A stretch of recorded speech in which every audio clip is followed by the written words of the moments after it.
Hola, bienvenidos una semana más al canal. Vamos a reflexionar hoy sobre dos aspectos diferentes. Uno es el consumo de huevos en nuestra dieta y si debe preocuparnos por una posible asociación con accidentes cardiovasculares o cerebrovasculares, ¿vale? O sea, infartos, ictus, etc. Y por otro lado, si cuando nosotros vemos una publicación en Instagram, un vídeo en YouTube que adjunta un estudio científico, por el mero hecho de tener ese estudio, nosotros podemos fiarnos de que lo que nos están contando es veraz o no. Bien, lo voy a intentar hacer divertido porque sé que puede parecer un poco árido, pero creo que es justo y necesario. Como ya sabéis, me llamo Ana, soy en redes sociales ni tan healthy ni tan fit y reflexiono como nutricionista y persona. Hoy voy a ejercer más aquí el rol de nutricionista. De hecho, al final del vídeo os contaré cómo es mi consumo de huevos y cómo suelo pautar esto a mis clientes. También os dejo en la cajita de información el enlace a mi página web para que podáis conocer mis servicios, a mi Instagram, que allí estoy mucho más activa, todos los días publico cositas que intento que sean interesantes y también podéis escribirme para sugerirme cualquier tema que queráis que trate en los vídeos de YouTube, etc. Además, también tenemos contenido exclusivo en la comunidad Healthy Warrior, que dándole al botón de unirme que aparece aquí debajo podéis acceder a él. Para mí, a día de hoy, aunque sea un poco narciso que lo diga yo, el último vídeo que he subido a la comunidad sobre mentes obsesivas y dieta es muy valioso porque es un vídeo casi terapéutico para escuchar como un mantra, vídeo de 1 hora y media, en el que hablamos de temas tan interesantes como de dónde vienen nuestros miedos, los pensamientos obsesivos, cómo nos llevan a conductas compulsivas, qué es soltar, qué es aceptar, ¿no? Que son términos que utilizamos mucho, pero que no sabemos realmente lo que significan y por eso pierden un poco de valor, igual que lo que puede pasar con el miedo. Yo digo, tengo miedo, pero ¿qué es eso de tener miedo? A lo mejor si lo supiese podía empezar a trabajarlo. Así que dicho esto, me voy a poner ya con el tema de este vídeo en cuestión.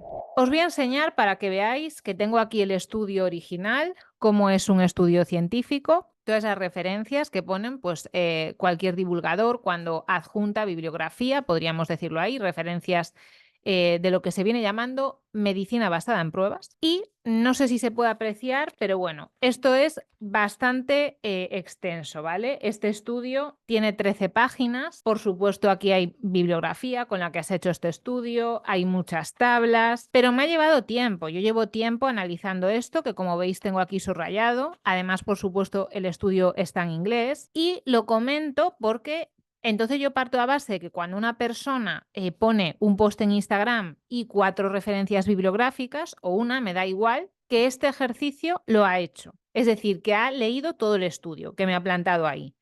Y no lo que muchas veces hacen, que es coger esta parte del principio, que se llama abstract, que de las 13 páginas, para que os hagáis una idea, es solo esta columna de aquí, que es una especie de resumencillo. Pero claro, que si no lees todo lo demás, entre comillas, se lo podrían estar inventando. Voy a decir entre comillas porque tampoco quiero ser demagógica y obviamente para publicar un estudio científico tú tienes que seguir unas normas para que se te publique, ¿no? Y se supone que eso pasa a revisiones.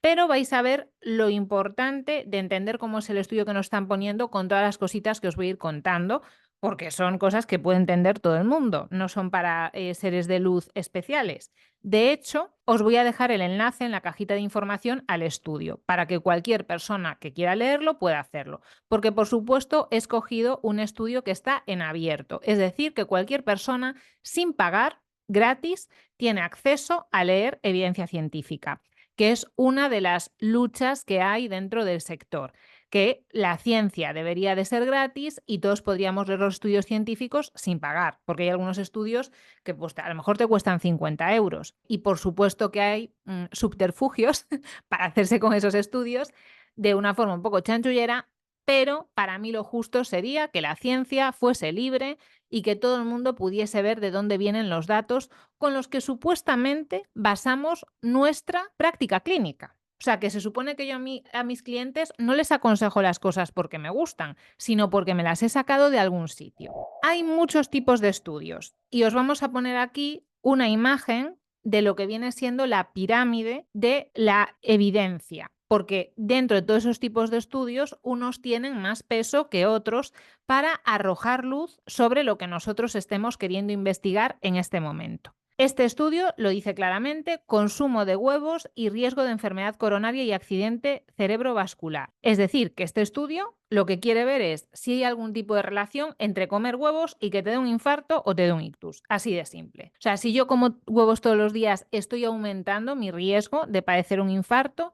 ¿Sí o no? Otra cosa que nos dice el estudio es el tipo de estudio que es. Y este estudio nos dice que es un metaanálisis dosis-respuesta en un estudio de cohortes prospectivos. Que ya dices eso y wow, ¿vale? Si no estoy yo familiarizada con el tema, pero Ana, cállate ya, la tía de la vara, que a mí me interesa que me digas cómo tengo que adelgazar para el verano. Y yo lo sé, que esos son los tipos de vídeos cortitos y que hablan sobre lo mismo que ya hemos hablado 50.000 años, de adelgazar, bla, bla, bla, bla, bla, bla. Pero yo creo que hay otras cosas que son necesarias para que no nos engañen y para poder tomar decisiones con criterio, como por ejemplo hablar de esto. Un metaanálisis es un tipo de estudio que lo que nos indica es la técnica estadística que se ha seguido para arrojar esos datos, que recopila múltiples estudios. Por eso un metaanálisis sería algo que ya me refiere como que eso que me están diciendo tiene un poco de peso, ¿vale? Si yo en las referencias bibliográficas que me pone una persona veo que se ha ido a metaanálisis,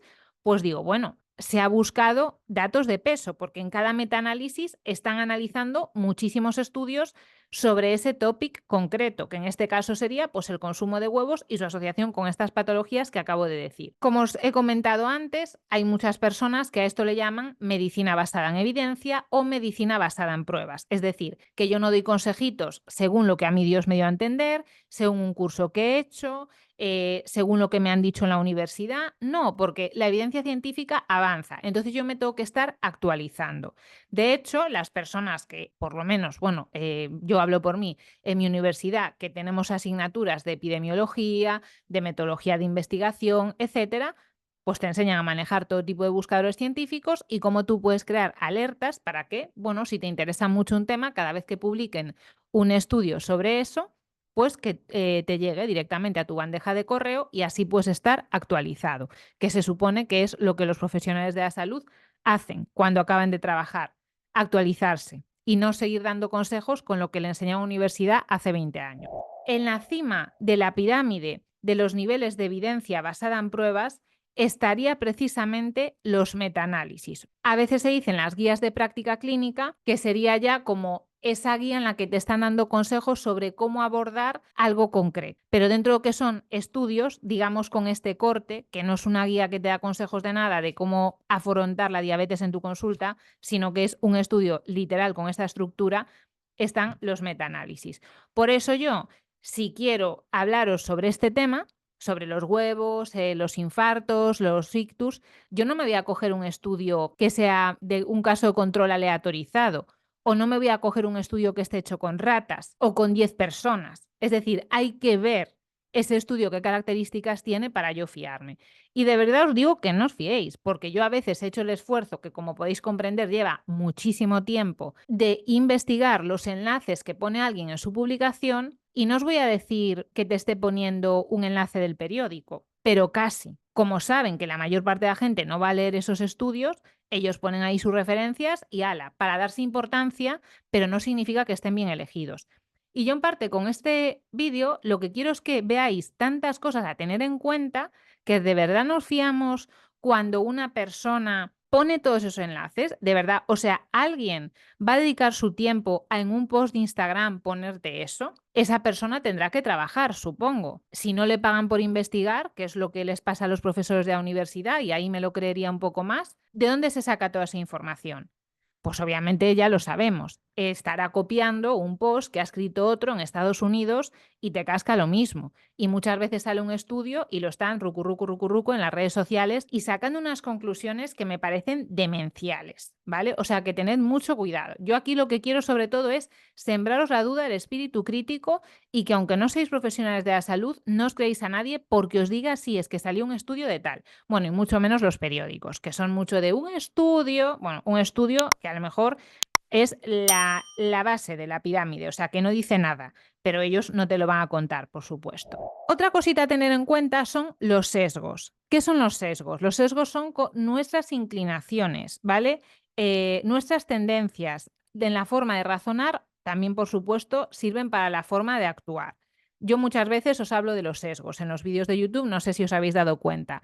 Por ejemplo, hay un sesgo muy conocido que se llama el FOMO, que es el Fear of Missing Out, que se supone que es nuestra conducta, así el ser humano, y con eso se hacen muchos embudos de ventas. Imaginaos que yo mañana saco un curso sobre mejora tu relación con la comida y tú me das tu correo electrónico porque te voy a regalar un ebook, ¿vale? Lo típico. Entonces yo a partir de ahí te empiezo a machacar con correos. ¿Sabías que si te pasa esto, no sé qué? Bueno, te voy comiendo la bola, esto es como ligar, como que alguien te interesa y lo estás intentando seducir, y te genero ese fear of missing out diciéndote que si no compras en ese momento el libro, pues va a estar después el doble de caro, o el curso que yo vaya a sacar o lo que sea. Eso al ser humano le genera mucha ansiedad, lo mueve mucho hacia la venta, ¿no? Ah, es que me voy a quedar sin él o va a ser mucho más caro, pues lo compro. Otro sesgo que me gusta mucho es el de costes hundidos. Hay mucha gente que lleva tiempo en una relación de pareja, en un trabajo, lo que sea, que no le hace feliz y se sigue quedando ahí porque la sensación que provoca en nosotros es como, oh, he invertido tanto esfuerzo en esto que ya no vale la pena cambiar. De verdad, el sesgo de costes hundidos me gusta para explicarlo, pero lo odio en la vida. O sea, me parece lo contrario a vivir, el sesgo de costes hundidos. Y aunque estemos hablando de huevos, ya sabéis que aquí hablamos de todo. Si tienes un trabajo, una pareja, lo que sea, que te lastra en vez de potenciarla, que no te dé pena ninguna el tiempo que hayas pasado ahí y proyecta ya hacia donde tú quieres ser, quieres estar en tu vida porque es lo que te va a hacer feliz. También os diría, bueno, se supone que estos sesgos son inconscientes, es decir, que tú no lo haces a propósito, que es tu tendencia para razonar, para comprar, etcétera, pero no que tengas una intención, sino que es algo que te sale. Sesgos también yo lo diría que es una, por ejemplo, una persona que siempre te dice que la dieta cetogénica es la mejor, que está todo el día leyendo estudios de dieta cetogénica, pero no lee estudios de dieta vegetariana. Entonces, ¿cómo sabe que es la mejor? Si solo lee sobre un tipo de dieta, si no conoce los otros. Es como si yo te digo, mis zapatillas deportivas son súper cómodas, pero no las más cómodas, porque yo no he probado otras, solo las mías. Pues quizás si pruebo 10 pares de zapatillas diferentes, podré decirte que las mías son las más cómodas, pero si solo conozco unas, pues si yo llevo con dieta keto 20 años y no pruebo otra, y si solo leo estudios de dieta keto, ¿cómo voy a saber que la dieta keto es mejor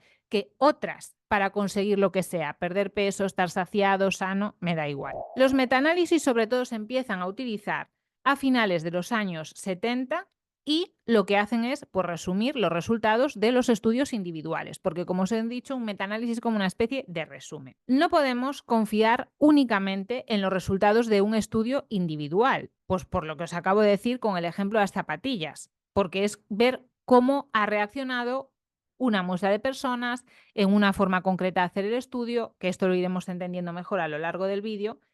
Pero uno de los motivos por los que no podemos confiar en estudios individuales son los factores confusores. ¿A qué me refiero con factores confusores? Ejemplo fácil. ¿Beber café tiene algún tipo de relación con cáncer de pulmón o no? Y yo empiezo a analizar el consumo de café de la gente y a sacar conclusiones. Ah, mira, los que beben más café tienen más cáncer de pulmón. Supongamos que yo deduzco eso de mi estudio, que parece que hay una asociación entre el consumo del café y el cáncer de pulmón. Claro, pero es que a lo mejor la gente que consume más café es fumadora. Si yo eso no lo estoy mirando, realmente estoy perdiéndome que quizá el cáncer de pulmón le venga con su cigarrito que se toma con el café, le viene de ahí, no le viene de beber café. Entonces, eso hay que conocerlo. ¿Qué factores confusores hay en el estudio? Por supuesto, también las muestras que se están utilizando. Si yo comparo un grupo de hombres con otro de mujeres y a los hombres le doy un fármaco y a las mujeres no, tampoco puedo sacar muchas conclusiones de ahí, porque tal vez mis resultados no deriven de que unos toman el fármaco y otros no, sino de que los hombres o las mujeres tienen un factor protector contra una enfermedad, que a veces pasa, sobre todo en las mujeres, contra patología cardiovascular, ¿no? Entonces, todas esas cosas hay que tenerlas en cuenta. Lo que está claro es que el poder estadístico que tiene un metaanálisis es muchísimo mayor, porque por lo menos está juntando muchos estudios. Entonces ya me va a decir que, bueno, tenemos elevado a X potencia a todos esos estudios que han estudiado, pues bueno, que ya no es uno, que son varios los que parece que esto apunta por aquí. Otra cosa que os he comentado es que este estudio es un estudio de cohortes prospectivas. ¿Eso qué quiere decir? Quiere decir que no es un estudio experimental. Es decir, aquí no se le está dando a una persona un fármaco y a otra persona no. Aquí simplemente se va a estar observando. Se le hacen preguntas a la gente sobre cuántos huevos consume y observamos si esas personas tienen infartos, padecen infartos o padecen ictus en el paso del tiempo, porque es un estudio prospectivo. Y un estudio prospectivo quiere decir que es en un sentido hacia adelante. Hay otros tipos de estudios transversales que son como una foto. O sea, que no siguen a esa muestra en el tiempo, sino que ven en este momento lo que está pasando. ¿Tú cuántos huevos consumes al día? ¿Has padecido algún infarto, algún accidente cerebrovascular, sí o no? En un estudio de cohorte prospectivo no es así. Yo tengo ese grupo de población que le voy haciendo sus preguntas sobre el consumo de huevos y la voy siguiendo en el tiempo para ver qué es lo que acontece con la salud de esas personas. Pero no estoy interviniendo, yo no les estoy dando un fármaco o no les estoy diciendo, tú consume 2 huevos al día, tú consume 0. No, yo simplemente observo qué es lo que pasa con esas personas según el consumo de huevos que me están refiriendo. Una cohorte, simplemente, esta palabra tan rara, significa un grupo de personas que tienen unas características en común. Por ejemplo, pues que tienen X edad, que tienen X sexo, que tienen esta profesión, etcétera. Bien, ¿quién me diría a mí que iba a acabar yo haciendo un vídeo de YouTube sobre este tema? Porque estas asignaturas, desde mi punto de vista como persona de ciencias de la salud, no me resultaban las más fáciles, ni mucho menos. O sea, todas las asignaturas que tienes desde primero de bioestadística y todo eso, para mí eran muy retadoras y me ponían nerviosita, pero entiendo que son necesarias para poder ejercer tu profesión con dignidad. Como os dije antes, un estudio no se hace cada uno como quiere, tiene una estructura que es muy concreta y que todos tienen que seguir. La primera parte del estudio es el famoso abstract, que ya os digo yo que la mayor parte de personas que comparten referencias científicas en sus publicaciones de Instagram, lo que se leen es el abstract, que es un párrafo. No se leen las 15 páginas de lo que pone ahí. Y nos perdemos muchísimas cosas importantes y sacamos conclusiones que no son. Por eso yo os quiero invitar a vosotros a la reflexión de en base a qué me están diciendo esto. En el abstract te comentan cuál es el objetivo de mi estudio. Por supuesto que lo tengo aquí porque si no, no me iba a acordar de memoria. El objetivo del estudio es ver qué asociación hay dosis-respuesta, es decir, pues a consumo de huevos, y la respuesta sería si padeces un infarto o un ictus por esto, ¿no? Entre el consumo de huevos y eso, el riesgo de padecer una enfermedad coronaria o un accidente cerebrovascular. Este es el objetivo del estudio. El diseño del estudio, pues ya lo he dicho, es un estudio metaanálisis dosis-respuesta con una cohorte prospectiva, que al grupo de personas lo voy a seguir en el tiempo sin intervenir en el consumo de huevos que ellos toman, simplemente observando. Otra cosa importante, ¿de dónde se han sacado estas personas los estudios? Porque si estoy diciendo que un metaanálisis es un conjunto de estudios, ¿de dónde se lo sacan ellos? Me lo tienen que decir. ¿Con qué fin? Con que si tú ahora, cuando estás leyendo este estudio, quieres buscarlo, encuentres lo mismo que le ha encontrado, ¿vale? Y eso, esa reproducibilidad, es algo que le da validez, que le da veracidad a lo que tú estás diciendo. Porque yo te estoy dando una herramienta para que si quieres compruebes que esos estudios son los que salen. ¿Por qué? Porque en los buscadores de evidencia científica hay muchísima información. Entonces yo te puedo hacer la del 13-14, que es un clásico, que imaginaos que yo busco algo, que estoy haciendo este estudio y es que a mí me encantan los huevos. Y yo estoy convencida, y esto en ciencia muchas veces así, se pasan los datos por arco del triunfo, pero es que yo quiero decir que cuantos más huevos consumas, mejor, que no hay problema con consumir huevos al día, X huevos al día, los que sean. Entonces, ¿qué hago? Yo busco y en vez de quedarme con los 30 estudios que me salen y leerlos y ver las consecuencias, pues yo leo los que me vienen bien a mí, para decirte que no pasa nada por consumir 4 huevos al día. Pero los que dicen que sí pasa, no te los digo.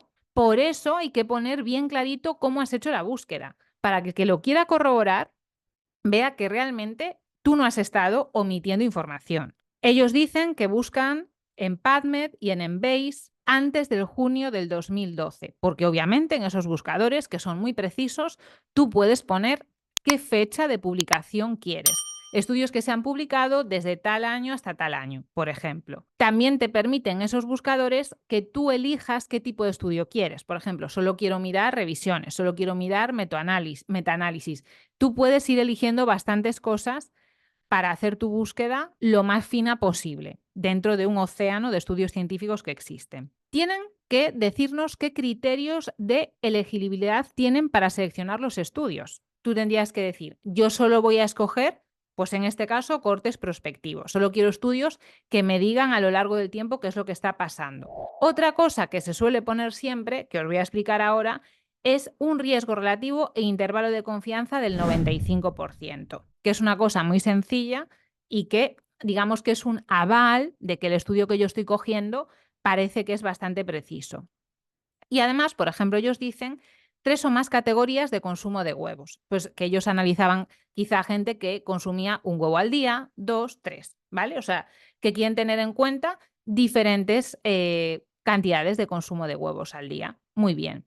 ¿Qué es un riesgo relativo? El riesgo relativo se supone que nos está diciendo que estamos comparando dos grupos, porque si yo hablo de lo que pasa con mi consumo de huevos y ya está, ¿de qué me sirve? Que es un poco lo que os digo de la dieta keto. Es que a mí la dieta keto me va bien. Bueno, pero si no has probado otra, no puedes decir que es la que te va mejor, amiga.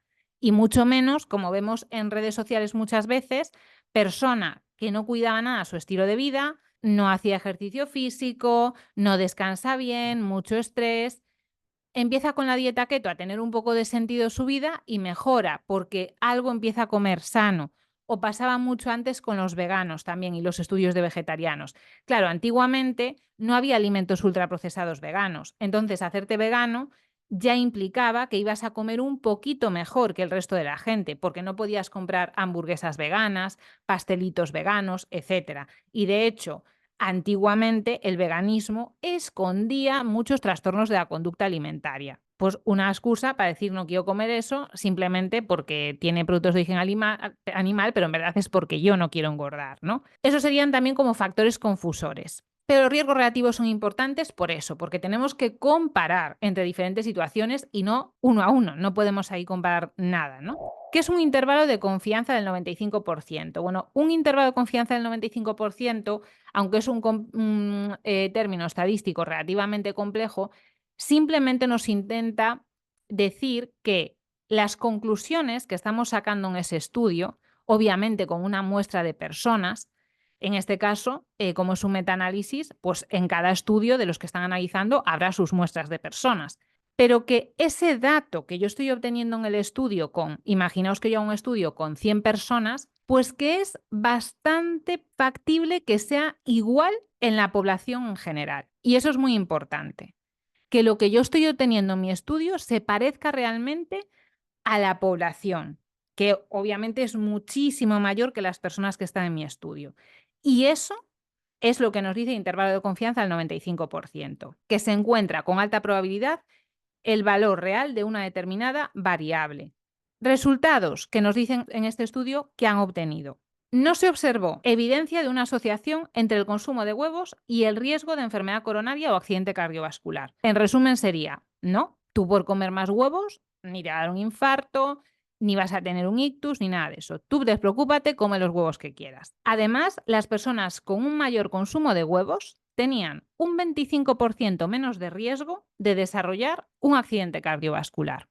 Es decir, que aún encima parece que consumir huevos te protege de padecer un accidente cardiovascular, por lo menos. Conclusiones: un mayor estudio de huevos, hasta un huevo por día, fueron lo que ellos analizaron, no se asocia con un mayor riesgo de enfermedad coronaria o accidente cerebrovascular. Entonces, ¿pasa algo por comer un huevo al día? Según este metaanálisis, no. Sé que muchos me preguntaréis, pero Ana, yo consumo mucho más de un huevo al día. Vale, pues eso yo os diré al final del vídeo lo que pienso sobre consumir más de un huevo al día. Esto es la parte principal o la primera del estudio.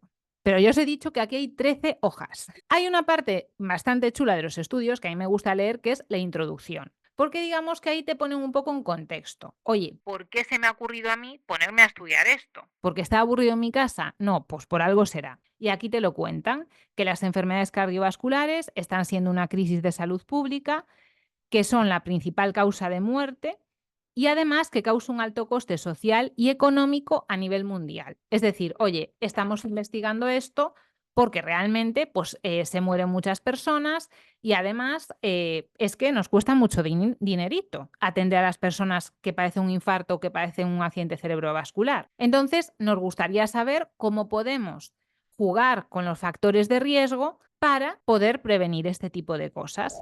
Entre los factores de riesgo conocidos de la enfermedad cardiovascular, los niveles de colesterol unidos a lipoproteínas de baja densidad, que son las famosas LDL, que os salen en la analítica, han despertado especial atención. Y aquí yo hago un llamamiento a vuestra conciencia. ¿No os parece raro que tú vayas a un médico, perdón a los médicos, que yo no tengo nada en contra de los médicos, pero en España son los que te piden las analíticas, los que te las leen y todo eso? Y lo que le preocupe respecto a tu posibilidad de padecer un infarto sea tu colesterol y, por ejemplo, no le preocupe tu fuerza, el ejercicio que hagas, cómo descansas. Y con esto os quiero decir que aunque estemos repitiendo este mantra del colesterol desde hace 1000 años, ¿por qué no interesan otras cosas? Que ahora cada vez se sabe más, pero el ejercicio, el estrés, el ayuno, el contacto con el sol, con la naturaleza, es que esas cosas influyen en nuestra salud, pero son gratis, ¿verdad?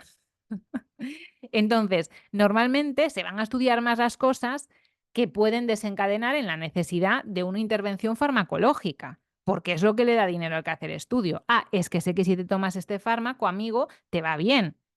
Y el fármaco más recetado en el mundo, las estatinas, lo que hacen es reducir tu colesterol, reducir la producción de colesterol de tu propio hígado. Entonces, igual me conviene que todo el mundo le tenga miedo a consumir colesterol, porque así yo tengo una excusa para darle mi pastillita mágica para que no produzca colesterol.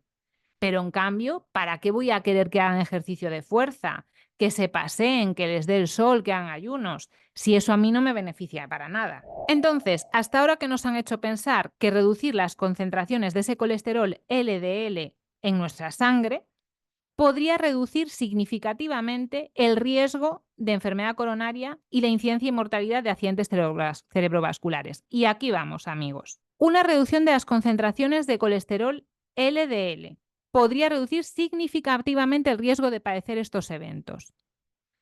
¿Esto es real? ¿Sí o no? Porque es que no te tiene que importar tener el colesterol alto, te tiene que importar tener el colesterol alto, entre comillas, si eso tiene una consecuencia negativa. Pero si no la tiene, porque hace unos años tener el colesterol a 300 en tus analíticas estaba bien. Y ahora por encima de 200 es tenerlo alto. ¿Eso realmente tiene una justificación de medicina basada en pruebas? Sí, sí, sí, es que hay muchos estudios que nos dicen que más colesterol, más infartos. O simplemente es una excusa para recetar más fármacos que tienen muchísimos efectos secundarios, como son las estatinas. Y no seré yo la antifármacos, para nada. Que yo tengo en mi casa mi paracetamol, mi espiridol, y cuando me duele la cabeza, lo suficiente, no es que me lo tome por tomar, pues yo me lo tomo. O cuando tengo un dolor de garganta, pues voy a la farmacia y le digo, mira, ¿me puedes dar algo para paliar los síntomas? O sea, yo no soy antifármacos en absoluto, ni antivacunas, ni nada de eso. Pero obviamente tampoco podemos vivir en el mundo de Yuppie, ¿vale? Que vender fármacos es algo que conviene. Y más cuando tengo una población aborregada que no quiere cambiar de estilo de vida y se conforma con su pastillita y hasta luego. Venimos ahora con otro dato importante, la dieta. La dieta es un determinante del colesterol sérico, pero el colesterol dietético tan solo tiene una contribución modesta en las concentraciones plasmáticas de colesterol. Por si no ha quedado claro, el colesterol que tienes en tu sangre tiene que ver con el colesterol que produce tu hígado, con tus receptores de colesterol de las células, pero no tiene tanto que ver con el colesterol que tú comes. Y todo el mundo está obsesionado con que lo que tiene que hacer es comer menos colesterol. Pues, por ejemplo, los huevos son un alimento que tiene un contenido en colesterol elevado, pues consumo menos huevos. Pero es que el tema no es ese. ¿Por qué tu hígado produce mucho colesterol? porque estás inflamado. Es una de las razones. Porque el colesterol, las moléculas de colesterol, que bueno, obviamente van en esas lipoproteínas, porque el colesterol es una grasa y no podría ir libremente por la sangre, que es un medio más acuoso, es como un bombero. El colesterol va a donde hay un incendio, donde hay una inflamación. El bombero no es el que tiene la culpa del incendio. El bombero va a solucionarlo. Pues el colesterol es lo mismo. El colesterol va a solucionar el problema, no es el causante del problema. Y cuando tienes alto, no es porque comas mucho colesterol, es porque estás inflamado. Probablemente comerás mal, entre otras cosas, y tal vez mucho colesterol, pero otras cosas también. O tal vez cero colesterol, porque también tenemos aquí el ejemplo de los veganos. Los veganos comen cero colesterol porque el colesterol es una molécula que está solo presente en las células animales, las células vegetales no contienen colesterol y un vegano puede tener colesterol alto. Entonces, es que ya solo con eso deberíamos de dejar de tenerle miedo a consumir huevos y empezar a pensar en otras cosas de nuestra vida. ¿Qué recomendaciones se daba? Menos de 300 miligramos de colesterol al día. Y yo cuando estaba en la universidad y hacía dietas en los exámenes tenía que cumplir ese parámetro.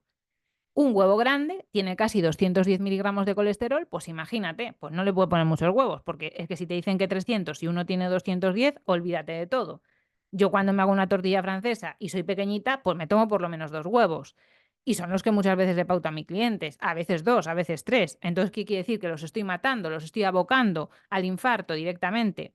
Sin embargo, y me parece súper importante que hagan esta apreciación, los huevos también son una fuente económica y baja en calorías de muchos otros nutrientes, incluidos minerales, proteínas y ácidos grasos insaturados que podrían reducir el riesgo de enfermedad cardiovascular. No caigamos en el nutricionismo. Un huevo no es solo colesterol, un huevo es muchas otras cosas. Entre otras, colina, que es imprescindible para el funcionamiento del sistema nervioso. Los huevos son baratos, son versátiles en la cocina, le gustan a casi todo el mundo.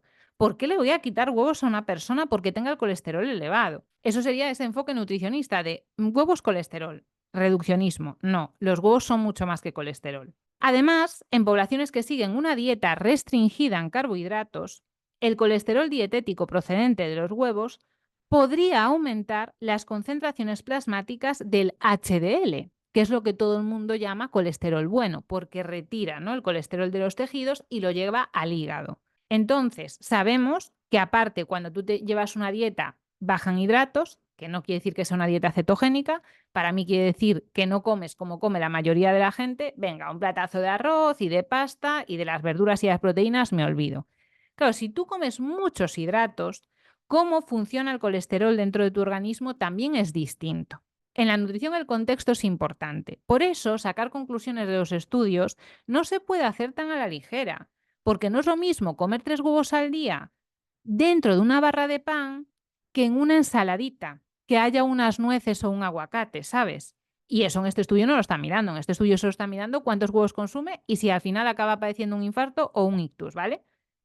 En cambio, en la vida real, yo veo que la gente saca unas conclusiones de los estudios, tacatá, y el contexto de la persona que tengo delante no me importa. Algunas organizaciones han recomendado que reducir el consumo de huevos podría no ser importante para personas sanas con unos niveles normales de colesterol en sangre. Es decir, que ya hay algunas organizaciones que se han hecho eco de esto. Y dicen en el estudio claramente, la relación entre el consumo de huevos y el riesgo de enfermedad cardiovascular sigue siendo controvertida. Es decir, que a día de hoy no podemos sacar conclusiones sobre esto aseverando verdades como puños, como hacen algunas personas. Otra cosa que viene en los estudios científicos, que os vamos a intentar dejar esto en pantalla, es cómo se hace la estrategia de búsqueda, que se suele llamar una ecuación de búsqueda, los famosos operadores booleanos, ¿vale? Y que no os penséis que es tan fácil, porque digamos que estos tienen como su propio lenguaje. Tú tienes que buscar una palabra que refleje bien lo que tú quieres decir, es decir, no es nuestro lenguaje coloquial en el que hablamos. Utilizamos lo que se llaman términos MESH, que es como un diccionario específico para buscar artículos científicos, y hay que unirlos de una manera concreta, pues eligiendo la palabra y o no para ir haciendo tu búsqueda más fina y para que te dé exactamente el estudio que tú quieres. Aquí te dicen cuál es su estrategia de búsqueda, por lo de siempre, porque si así tú reproduces esa estrategia de búsqueda, que puedas comprobar si lo que estos señores te está diciendo es verdad o no es verdad. Yo ya solo con lo que llevo de vídeo digo, ¿En serio me voy a tener que creer cuando alguien me ponga un estudio? Estamos en la era en que la gente hace cursos de lectura rápida. ¿Sabes lo que pasa con la lectura rápida? Que no sirve para profundizar, que no sirve para entender conceptos complejos. Que entiendo que no te interesen todos los conceptos complejos del mundo, pero entonces no andes aseverando como si fuese un experto cuando me haces un resumen de 10 minutos de algo que tiene un cuerpo de conocimiento extenso. Ellos te van diciendo todos los criterios que han seguido para seleccionar estudios, que como yo os dije antes, tú cuando haces la búsqueda ya lo puedes ir poniendo, ¿no? Y te dicen también, aparte de los ítems, digamos, que han utilizado para elegir estudios, cuáles han desechado. Es decir, lo que a ellos no les interesa. Por ejemplo, no han cogido estudios que no hayan sido hechos en humanos. Ellos solo querían estudios con seres humanos, no con ratas de laboratorio, ni con células in vitro, ni nada. O sea, todas esas cosas son importantes, porque obviamente no es lo mismo lo que te dice, la luz que arroja un estudio hecho con personas que el que te puede arrojar con una célula o con una rata, que no lo estoy desprestigiando y sé que a veces es necesario hacer los estudios así, pero que deberíamos por lo menos conocer. Otro apartado es la extracción de datos. Ahí te dicen, pues los revisores que se encargan de hacer este estudio, ellos van sacando todos los estudios que les salen con esa estrategia de búsqueda y cómo van extrayendo los datos. Pues van diciendo, tengo que poner cuáles son los autores, en qué año se ha publicado, durante cuántos años han estado siguiendo a esa cohorte, cuántas personas estaban en la muestra, ¿vale? O sea, tú tienes que saber el peso de todas esas cosas y ellos te van poniendo y después en tablas tú en el estudio lo ves todos estos datos sobre cada uno de los estudios particulares que han elegido. Hay además unos sistemas o unas escalas de evaluación de la calidad de los estudios. Aquí, por ejemplo, habla de la de Newcastle Ottawa, pero serían también formas que ya están validadas que nos dicen, bueno, si un estudio tiene tantos puntos de esta escala, pues quiere decir que es un estudio de más o menos calidad. O sea, ¿alguien se para a pensar eso cuando le ponen ahí 4 referencias científicas? ¿Qué validez tiene eso que están diciendo? O sea, ¿qué criterios ha cumplido? Después, al final de todo el estudio, lo que nos hablan es de, bueno, un apartado que le llaman discusión, que ellos, pues bueno, con todo lo que han estado leyendo, con su hipótesis inicial y tal, que nos contaron en la introducción, te van a decir un poco pues, lo que han sacado en limpio, ¿no? Este metaanálisis no identificó ninguna asociación significativa entre el consumo de huevos y el riesgo de enfermedad coronaria o accidente cerebrovascular. Una mayor ingesta de huevos, entendiendo por esto un huevo al día, no se asoció con el riesgo de enfermedad coronaria o accidente cerebrovascular. Sin embargo, entre los participantes diabéticos, un mayor consumo de huevos se asoció con un riesgo significativamente elevado de enfermedad coronaria. Por otro lado, una mayor ingesta de huevos se asoció con un menor riesgo de accidente cerebrovascular. Estos resultados de subgrupos deben interpretarse con cautela porque solo unos pocos estudios se centraron en pacientes diabéticos.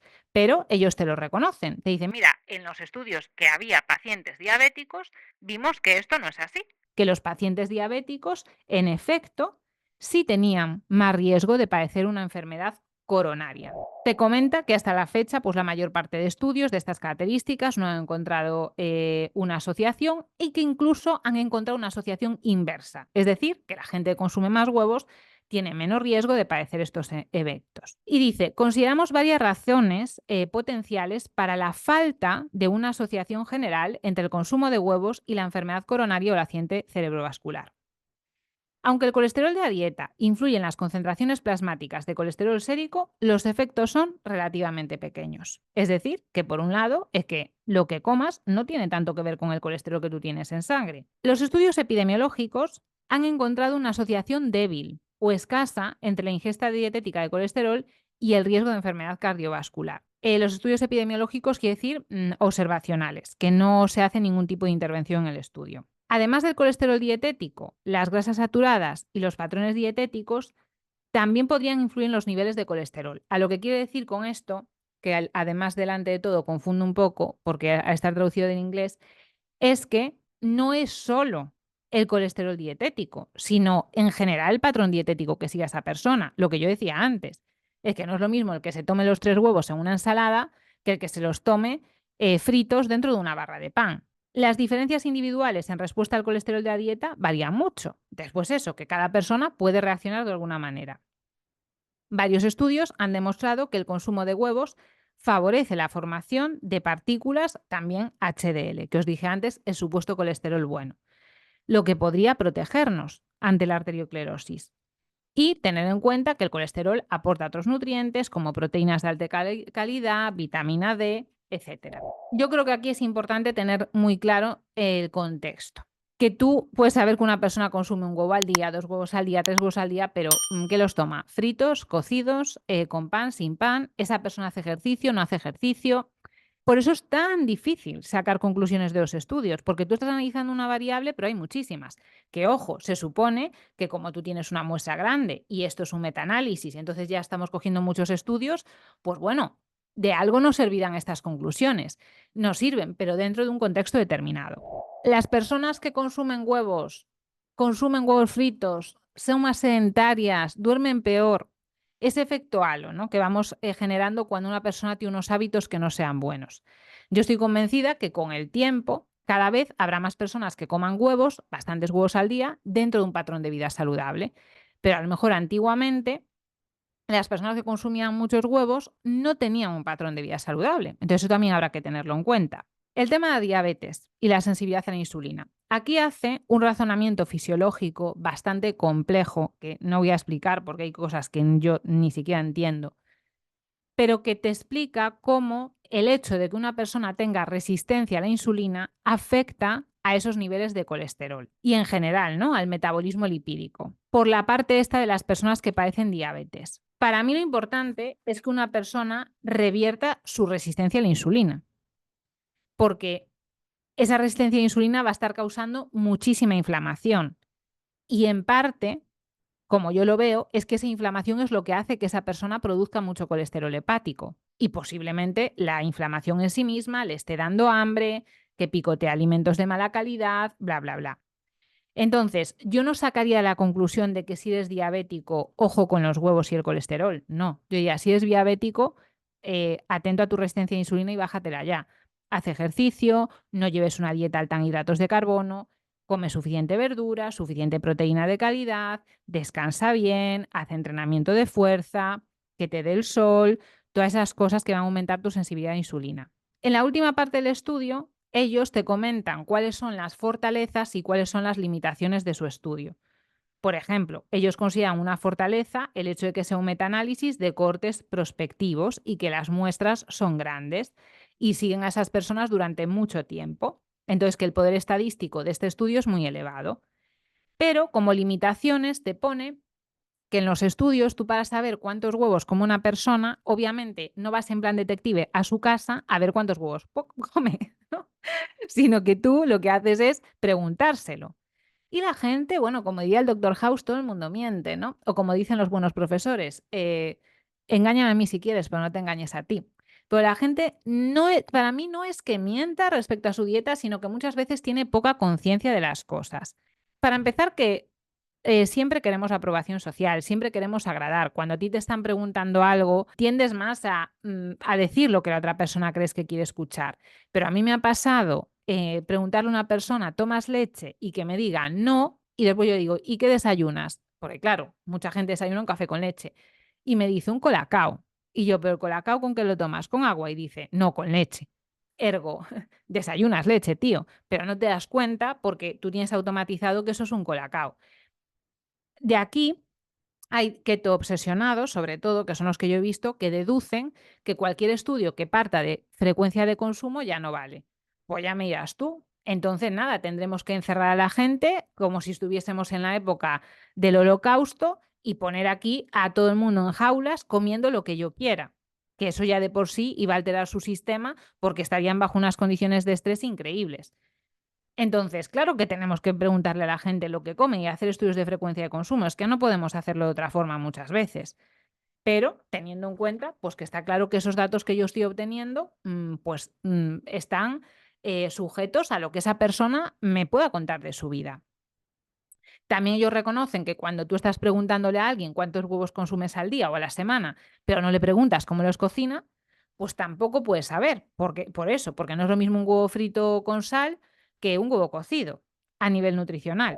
Yo creo que lo del estudio ya está bastante claro y os voy a decir qué es lo que hago yo, cómo consumo yo huevos y qué es lo que pienso como nutricionista. Los huevos para mí siguen estando por la mayor parte de la gente demonizados. Lo típico que se dice, ¿no? Que los padres tienen más miedo a que sus hijos se desayunen un huevo normal a que se coman un huevo Kinder, que es ese famoso huevito de chocolate y tal. Ultraprocesado horrible, que oye, que de vez en cuando lo entiendo y además menudo marketing, un huevo de chocolate y dentro un jueguecito, ¿qué niño o qué adulto incluso no quiere eso? Pero cuando ya te has informado un poco sobre nutrición, pues yo creo que la gente ya se va enterando de que lo de los huevos no tiene nada de malo. Para mí los huevos son una herramienta fundamental en 2 ingestas del día. Uno, en el desayuno, que hay a muchas personas que le gusta desayunar huevos como fuente proteica. Obviamente los huevos también tienen grasa, no solo proteína. Y pues tomarse una tostada con huevos o tomarse unos huevos revueltos con alguna verdurita y aguacate o hacerse alguna repostería saludable con huevos, harina de avena o harina de coco o algo así. Pues está muy bien, porque los huevos son súper nutritivos, son económicos, son muy versátiles en la cocina. Y entonces pueden ser una opción, sobre todo desayuno, para personas que hacen dietas bajas en hidratos o para personas que hacen dietas de corte evolutivo, que para mí es lo mismo que dieta paleo, ¿no? Yo, por ejemplo, en mi día a día, en este momento que estoy grabando el vídeo, suelo desayunar un porridge hecho con copos de trigo sarraceno y la proteína que le he hecho es proteína en polvo. Proteína en polvo vegana, que no tiene edulcorantes artificiales ni nada. Y por encima le pongo pues unos arándanos, chips de coco, polen, crema de frutos secos. Y para mí es un desayuno súper guay, que me deja libre los huevos para la cena. Pues en la cena muchas veces me hago una tortilla francesa de 2 huevos con un poco de aceite de coco, que me encanta como queda tortilla francesa con aceite de coco. Y pues nada, me hago unas verduritas, le pongo unas aceitunas, añado algo más de proteína, pues un poquito de pechuga de pavo o tal, y me encanta cenar así. Me parece una cena ligera, súper saciante, con muy buen impacto metabólico. ¿Como huevos todos los días? No. Si yo un día me ceno huevos, otro día me ceno tofu, por ejemplo. Otro día me tomo unas anchoas. ¿Por qué? Porque para mí es importante la rotación proteica en algunos alimentos, sobre todo pues en esto, en huevos, carnes, pescados, mariscos, tofu, intento variar todo lo que puedo. En cambio, yo en el desayuno tomo siempre proteína en polvo y no considero que me vaya a hacer ningún tipo de mal.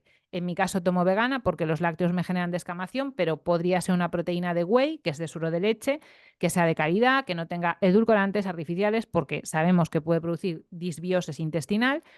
Entonces, yo sí que sería asidua de, mira, no te compliques, tómate en tu desayuno tu proteína en polvo o vete rotando, un día proteína en polvo, un día huevos, otro día embutido de calidad o algo de lateo, en plan, pues un poco de caballa, de atún, y en tu cena, pues lo mismo, metes un día huevos, otro día otra cosa.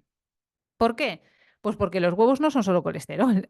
Por ejemplo, los huevos tienen un contenido en azufre muy elevado y hay muchas personas que cuando comen bastante azufre tienen gases después y gases que huelen muy mal porque huelen a azufre.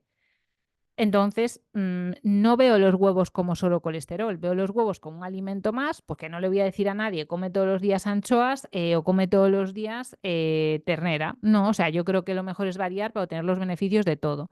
Luego creo que hay alimentos neutros, como pueden ser, pues eso, las proteínas en polvo de calidad, que es que no me van a aportar nada malo, porque la proteína en polvo de calidad es un suplemento que es solo la proteína. No es, pues eso, como el huevo que tiene aparte su azufre o un pescado que tiene aparte metales pesados. O sea, la proteína en polvo es un extracto del alimento, solo proteína y punto, que por tomarla todos los días yo no veo qué mal le puede hacer a nadie. En cambio, en el resto de los alimentos, precisamente porque hasta cuando te tomas una fruta te estás tomando pues sus herbicidas y tal, pues yo creo que, oye, si puedes variar, mejor, porque además variar de alimentos hace que tu microbiota sea más rica y eso está más asociado a salud. Y obviamente tomas diferentes vitaminas, minerales, ácidos grasos, etcétera. Entonces, como yo lo pongo, es así. Ahora, que tengo un cliente que está en racha con los huevos y yo me quiero tomar todos los días los huevos, no me preocupa para nada, por supuesto. No me preocupa porque sé cómo es el resto de su dieta y de su estilo de vida y es que no tiene ningún riesgo. ¿Tomar huevos todos los días cuando eres una persona inflamada es un riesgo? No, lo que es un riesgo es vivir inflamado. Lo que tienes que hacer es revertir tu inflamación. Por supuesto que iría a un hospital y le diría a todo el mundo, chicos, nadie más va a desayunar tostadas con mantequilla, peor, con margarina, que es lo que te dan en los hospitales en España. A partir de mañana, todos los días, huevos revueltos con aguacate. Sí. O sea, creo que para nutrir a una persona y bajar su inflamación es mejor un desayuno tipo paleo que el típico desayuno que se da en los hospitales. Pero un hospital es una circunstancia característica, que a no ser que tengas un factor estresor súper elevado porque estás quemado hasta las cejas, pues estar tirado en una cama, mucha energía no hace que necesites. Y el resto de la gente, por favor, que no le tenga miedo a la energía de tomarse un porridge de avena con su proteína, con su crema de frutos secos y tal, porque lo que tienes que hacer es activar tu metabolismo. Es decir, hacer ejercicio, caminar, combinar diferentes tipos de ejercicio, pues un día de fuerza, otro día pues tal vez haces yoga, lo que sea. Y cuando estás sano, tu metabolismo es totalmente capaz de absorber esos hidratos de carbono, esas grasas y no le va a dar ningún tipo de problema.